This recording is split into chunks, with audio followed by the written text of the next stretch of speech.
संदेश है कि भारत दिन के साथ साथ रात के अंधेरे में भी वार कर सकता है।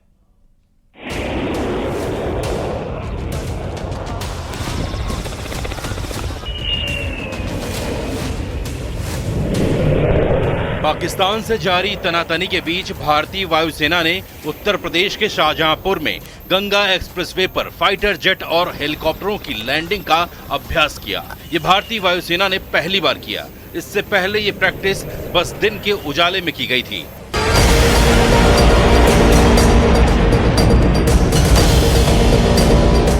लेकिन गंगा एक्सप्रेसवे पर बनाई गई एयर स्ट्रिप को खास तौर पर रात में विमानों की लैंडिंग के लिए तैयार किया जाना था और भारतीय वायुसेना ने रात में वहां विमानों का टच डाउन करवाकर अपनी उस तैयारी को परखा, जिससे पाकिस्तान की सेना की सांसें अटक गईं। रात के अंधेरे में बादलों को चीरते हुए सुखोई और मिराज जैसे लड़ाकू विमान गंगा एक्सप्रेसवे की तरफ उतरते नजर आए। देख सकते हैं कि इस वक्त देश के सबसे बड़े रनवे गंगा एक्सप्रेसवे की जो एयर स्ट्रिप है उस पर इस वक्त भारतीय वायुसेना के जो जहाज हैं वो नाइट लैंडिंग करते हुए नजर आ। देख सकते हैं कि ये मतलब ठीक वैसा ही नजारा जैसा दिन में था। दिन में भी इसी गंगा एक्सप्रेसवे पर बनी एयर स्ट्रिप पर एक के बाद एक लड़ाकू विमानों ने टच डाउन किया था।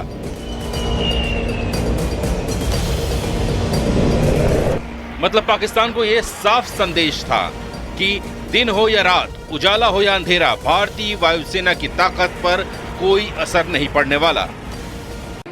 शाहजहांपुर से गुजरने वाले गंगा एक्सप्रेसवे पर करीब 3.5 किलोमीटर की एयर स्ट्रिप तैयार की गई है। मतलब एक्सप्रेसवे पर एक ऐसी पट्टी बनाई गई है जिस पर लड़ाकू विमान समेत बड़े हवाई जहाज उड़ान भी भर सकेंगे और लैंड भी कर सकेंगे। इसी की प्रैक्टिस की गई। देख सकते हैं कि इस वक्त गंगा एक्सप्रेसवे के ऊपर से Su-30 MKI जो कि भारतीय वायुसेना का सबसे खास करता हुआ नजर आ रहा है। आप देख सकते हैं कि ये जहाज जो है वो 3000 किलोमीटर तक अपने लक्ष्य को भेज सकता है, अपने टारगेट को। राफेल, सुखोई 30, जगुआर, MiG-29 और मिराज 2000 शामिल थे। ट्रांसपोर्ट में C-130J, सुपर हरकुलिस, AN-32 और Mi-17V5 हेलीकॉप्टर की लैंडिंग हुई है। एक्सप्रेसवे पर राफाल और सुखोई जैसे विमानों का टचडाउन करवाकर भारतीय वायुसेना ने अपनी ताकत साबित कर दी। इससे पाकिस्तान को सीधा संदेश देने की कोशिश की गई कि अगर जंग की नौबत आई तो भारतीय वायुसेना के विमान किसी भी शहर से उड़कर उसका काम तमाम कर सकते हैं। इसी की प्रैक्टिस शाहजहांपुर में की गई। गंगा एक्सप्रेसवे पर बनाई गई ये एयर स्ट्रिप करीब 3.5 किलोमीटर लंबी है, जिस पर आधुनिक विमानों को लैंड कराया जा सकता है। इसकी खासियत ये है कि यहाँ सिर्फ दिन नहीं बल्कि रात में भी टच डाउन करवाया जा सकता है। एक्सप्रेसवे पर लगातार बनाई जा रही इस तरह की एयर स्ट्रिपों से विमानों के लिए एयर बेस से उड़ान भरने की मजबूरी खत्म हो जाएगी। मतलब पाकिस्तान भारतीय वायुसेना के एयर बेसों पर नजरें गड़ाकर बैठा रह जाएगा और वायुसेना के विमान सड़कों से उड़ान भर के ही उस पर धावा बोल देंगे।